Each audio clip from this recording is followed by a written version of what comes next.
ನಮಸ್ತೆ. ಶ್ರೀ ಪರಂಜ್ಯೋತಿ ಕಲ್ಕಿಯವರ ಪವಾಡವನ್ನು ಕೇಳೋಣ. ಮುಂಬೈನ ರಾಜೀವ್ ರಂಜನ್ ರವರು ಅವರು ಮುಕ್ತಿ ಮೋಕ್ಷ ತರಗತಿಗಳಲ್ಲಿ ಭಾಗವಹಿಸಿದ ಮೇಲೆ ಅವರಿಗಾದ ಮುಕ್ತಿ ಪ್ರಯಾಣದ ಅನುಭವವನ್ನು ಹೀಗೆ ಹಂಚಿಕೊಳ್ಳುತ್ತಿದ್ದಾರೆ. ನಾನು 81,000 ಮುಕ್ತಿ ಮೋಕ್ಷ ದೀಕ್ಷಾ ಯಜ್ಞಗಳಲ್ಲಿ ನಿಯಮಿತವಾಗಿ ಭಾಗವಹಿಸುತ್ತಿದ್ದೇನೆ. 2020ನೇ ವರ್ಷದ ಮಧ್ಯದಲ್ಲಿ ನಾನು ಅನಿರೀಕ್ಷಿತವಾಗಿ ಶ್ರೀ ಭಗವಾನರ ಒಂದು ವಿಡಿಯೋವನ್ನು ನೋಡಲು ಸಾಧ್ಯವಾಯಿತು. ಈ ವಿಡಿಯೋದಲ್ಲಿ ಅವರು ಮುಕ್ತಿ ಪ್ರಕ್ರಿಯೆ ಆರಂಭವಾದ ಮೇಲೆ ಪ್ರತಿ 10 ದಿನಗಳಿಗೊಮ್ಮೆ ಬದಲಾವಣೆಗಳು ಸಂಭವಿಸತೊಡಗುತ್ತವೆ ಮತ್ತು ಅದು ದಿನ ಕಳೆದಂತೆ ತೀವ್ರಗೊಳ್ಳುತ್ತವೆ ಹಾಗೂ 2 ವರ್ಷಗಳಲ್ಲಿ ಪೂರ್ಣಗೊಳ್ಳುತ್ತದೆ ಎಂದು ತಿಳಿಸಿದ್ದರು.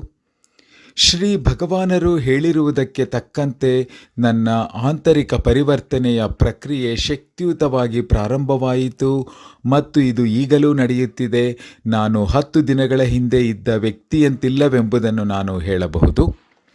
ನನ್ನ ಮೇಲೆ ಅತೀಂದ್ರಿಯ ಮೆದುಳಿನ ಶಸ್ತ್ರಚಿಕಿತ್ಸೆಗಳು ಹಂತ ಹಂತವಾಗಿ ನಡೆಸಲಾಯಿತು. ನನ್ನ ಬಯಕೆಗಳು ಮಾಯವಾಗಿವೆ. ನಾನು ಭವಿಷ್ಯದ ಬಗ್ಗೆ ಚಿಂತೆ ಪಡುವ ವ್ಯಕ್ತಿಯಾಗಿದ್ದೆ. ಈಗ ಭವಿಷ್ಯದ ಬಗ್ಗೆ ಯಾವುದೇ ಚಿಂತೆಗಳಿಲ್ಲ. ಕಾರಣವಿಲ್ಲದ ಆಂತರಿಕ ಸಂತೋಷ ಮತ್ತು ಆನಂದವು ಏರು ಪ್ರಮಾಣದಲ್ಲಿ ಹೆಚ್ಚಾಗಿದೆ. ಹೊರಗಿನ ಸವಾಲುಗಳು ಈಗಲೂ ಇವೆ, ಆದರೆ ಅವುಗಳಿಂದಾಗಿ ನನ್ನಲ್ಲಿ ಉಂಟಾಗುವ ಆಂತರಿಕ ಅಶಾಂತಿಯು ಕಡಿಮೆಯಾಗುತ್ತಿದೆ. ನನ್ನ ಕೆಲಸದ ಆಯ್ಕೆ, ಬಾಂಧವ್ಯಗಳು ಮತ್ತು ಆರ್ಥಿಕ ಸ್ಥಿತಿಯ ಬಗ್ಗೆ ನನ್ನಲ್ಲಿ ಬಹಳ ವಿಷಾದವಿತ್ತು. ಈಗ ಗತವು ಸತ್ತು ಹೋಗಿದೆ. ವಿಷಾದಗಳು ಮಾಯವಾಗಿವೆ. ನಾನು ದಶಕಗಳ ಹಿಂದೆ ನಾನು ಆಯ್ಕೆ ಮಾಡಿದ ವೃತ್ತಿಯು ನನ್ನ ಪ್ರಸ್ತುತ ಆರ್ಥಿಕ ಸ್ಥಿತಿ ಮತ್ತು ಯಶಸ್ಸಿಗೆ ಕಾರಣವಾಗಿದ್ದರೂ ಅದು ನನಗೆ ಈಗ ಅಪ್ರಸ್ತುತವಾಗಿದೆ. ಜೀವನ ಸುಗಮವಾಗಿ ಪ್ರವಹಿಸುತ್ತಿದೆ. ನಾನು ಅದರೊಂದಿಗೆ ಪ್ರವಹಿಸುತ್ತಿದ್ದೇನೆ. ಕಚೇರಿಯಲ್ಲಿ ಕೆಲಸಗಳು ಹೆಚ್ಚಿನ ಯೋಜನೆಯಿಲ್ಲದೆ ಪರಿಣಾಮಕಾರಿಯಾಗಿ ನನ್ನಿಂದ ನಿರ್ವಹಿಸಲಾಗುತ್ತಿದೆ.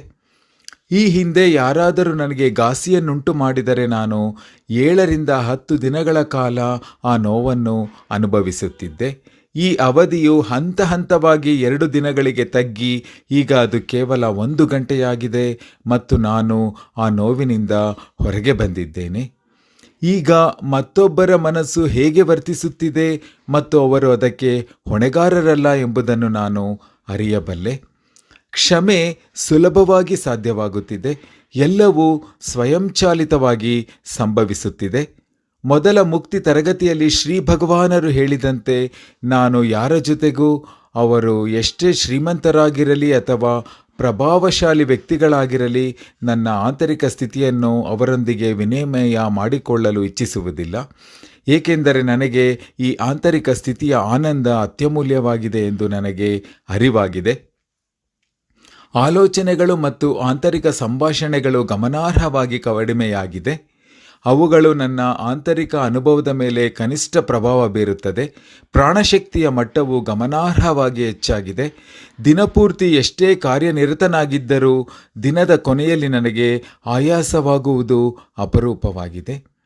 ಇತ್ತೀಚೆಗೆ ನನಗೆ ಜನರನ್ನು ಒಳ್ಳೆಯದು ಮತ್ತು ಕೆಟ್ಟವರು ಅಥವಾ ಸರಿ ಮತ್ತು ತಪ್ಪು ಎಂದು ವರ್ಗೀಕರಿಸಲು ಕಷ್ಟವಾಗುತ್ತಿದೆ. ಅವರು ನನಗೆ ಪರಿಚಿತರಾಗಿರಲಿ ಅಥವಾ ಅಪರಿಚಿತರಾಗಿರಲಿ, ನನಗೆ ಎಲ್ಲರ ಮೇಲೂ ಕರುಣೆಯ ಅನುಭವವಾಗುತ್ತದೆ.